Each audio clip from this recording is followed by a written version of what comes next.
my people? Welcome back to the Don Seepster Show, man. And right now, it's pissing down with rain, but I'm gonna tell you about my thoughts on WWE RAW. I'm gonna give you my review, despite it raining. And look, man, I gotta be honest, man. I was so disappointed in the CM Punk Roman Reigns promo. Not in terms of just the promo itself. I thought it was a very good promo. As usual, they're both very good. They both had some good jabs. But the issue I have with the promo is that it wasn't supposed to be a promo. You know what I mean? It could have been a little bit of talking, but really it should have been the Samoans backlash. It should have been, I pitched it as a Samoan demolition. They really should have put the hurt on Punk. But it didn't even have to be that. Just something different from the promos. And let me tell you right now, the promos have been amazing. But the more you keep on doing promos, the more you run out of material. And the third promo, as I said, was really good. They still had really good jabs. But when you end a promo, let me tell you, I still would have been okay with the promo if they ended that segment with what I pitched was like AJ Lee, and Punk, they can't have kids, so they rely on the dog. You know what I mean? As their kid, and the dog's dead now. You know what I mean? That's what I would have said really for Roman. Instead, Roman, he says, you're old, and for me that's a bit weird, because it's like, is that really a jab? Like, why should Punk react like that? Like, Punk is old, but it's like Punk also calls Roman a young boy, so the fact that Punk's old but he's still winning championships and he's beating up Finn Balor and all these guys, it's like it doesn't really matter his age, because he's still winning matches and he's still putting brilliant matches up. So and also Punk's called Roman a young boy as well, so what, you call him a young boy? And Roman never reacted like that. So for me, it just was weak, I'm still interested. This is still the number one. I see people saying Randy and Cody should be the night two. Hell no. It's Roman and Punk, bro. Because what they did in that first ever segment when we confirmed the match, that was one of the greatest ever promo battles. I've had some time to think about it, weeks to think about it. That's one of the greatest promo battles in WWE history. That first ever one they did was amazing, because that set the stage brilliantly. That's why we care so much. And when we care so much, we want greatness, bro. And I thought what they did was they undercooked it, bro. They undercooked it. Roman and Punk, they were still amazing, but they undercooked the promo. And that's sad. But you know what? We still got 4 weeks left. They can still do more. There's still so much that they can do. So I was happy. I'm happy. I'm so happy overall with the feud. I just wish that was a bit better, but it's fine. Now moving on, man, to the first segment. Femi and Brock Lesnar. And let me just say that. Let me say this. That was an amazing advert. The way they all, the way they conjured that up. Alex Williams has to get, some credit for that. Because for me, I thought it was so well done. You have Paul Heyman coming in. It's like Seth has the promo, and then Paul Heyman comes out. Paul Heyman's like F-A, F-O, F-A, F5. Walk around and find out, and you'll find an F5 coming your way. And you had Brock Lesnar come in and clean up all Seth Rollins' students. And Seth Rollins gets out the ring and he's like, yo, I'm not your competition. That's your competition. And you got Femi coming out, and he puts the hurt on Brock with a brilliant, fall from grace powerbomb. And I thought that was amazing. And he stepped on him, and people saying that Femi was crying. He wasn't crying, bro. Like, come on, bro. That was the spit. Because he makes like Triple H or whatever. He spits sometimes, and it probably went into his face. He wasn't crying though. Like, come on, bro. People are just so weird. But I just thought it was amazing. And they made it confirm Brock Lesnar versus Femi. And I would have been fine with Gunther, Brock Lesnar. But everyone wanted Brock versus Oba. And I'm just happy they finally gave that to us.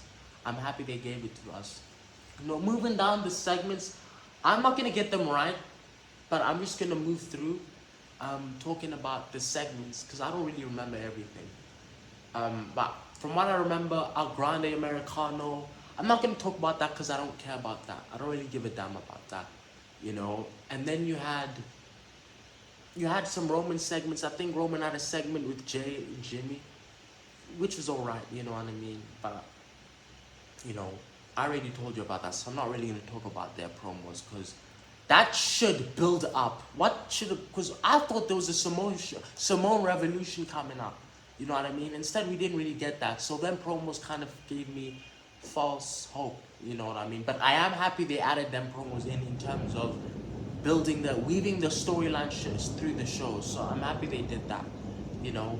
And then you had the Becky versus the Bailey versus AJ match, which I thought was quite good actually.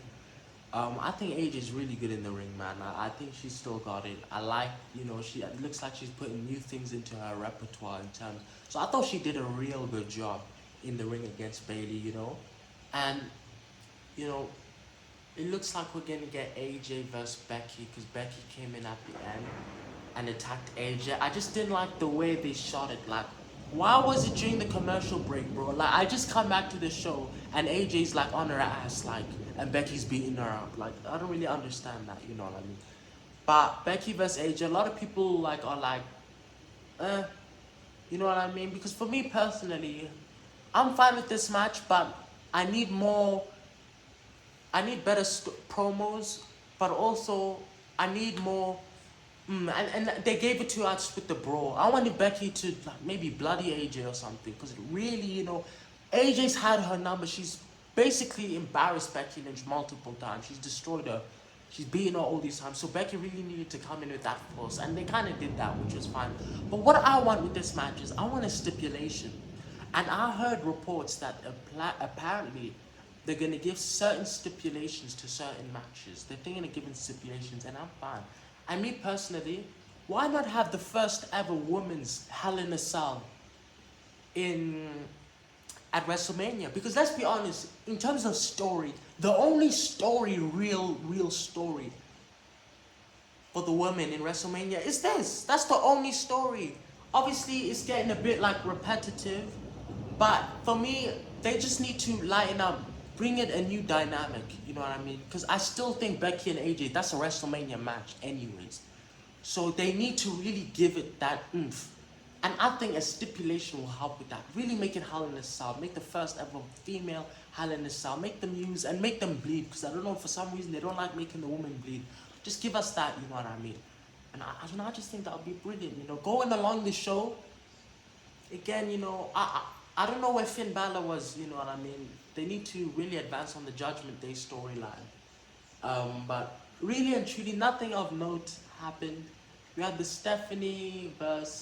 Dragon Lee versus Penta match, which was quite good. But again, what is Penta's direction for Mania? Need a story, And then you have the Stephanie stuff with Raquel. And again, they really need to give Liv Morgan and Stephanie that oomph. And why was I like them promos. By the way, I like Stephanie's promo that he made, the one in Spanish. I thought that was quite good.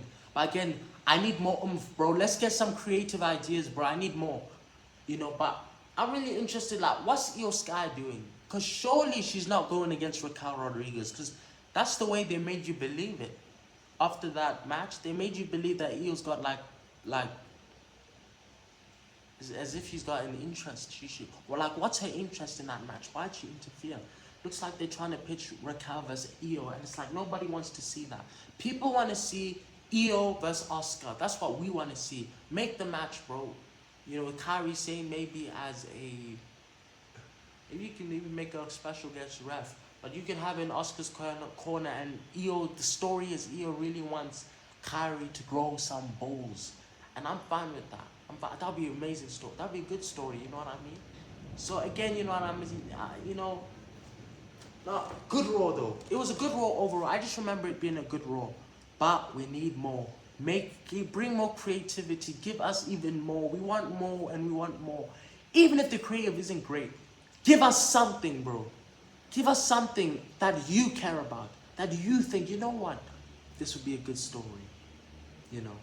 I'll see you in the next video. Peace out. Probably will be reviewing SmackDown. Probably only be reviewing the Randy Orton. Oh, that's another thing that happened. Randy Orton cut a vignette. Not a vignette. He had a interview with Michael Cole. He looked quite busy and he was talking to someone. Does anyone know who that might be? It's not The Rock. It's probably Bob Orton or something like that. Or it's probably nobody, because we know WWE don't like to advance on stories. So I don't know who it is, but I'm hoping it's a surprise. You know what I mean? If it's Orton's family, fine. If it's I'm fine with anyone. Just make it make sense. You know what I mean? Make it entertaining. You know. So yeah, but that's SmackDown though. That's SmackDown shit, and I don't like SmackDown. SmackDown has nothing apart from the Randy stuff. So the Randy and Cody stuff. So anyways, I'll see you in the next video. I'll probably review some bits of SmackDown, but mostly Randy and Cody.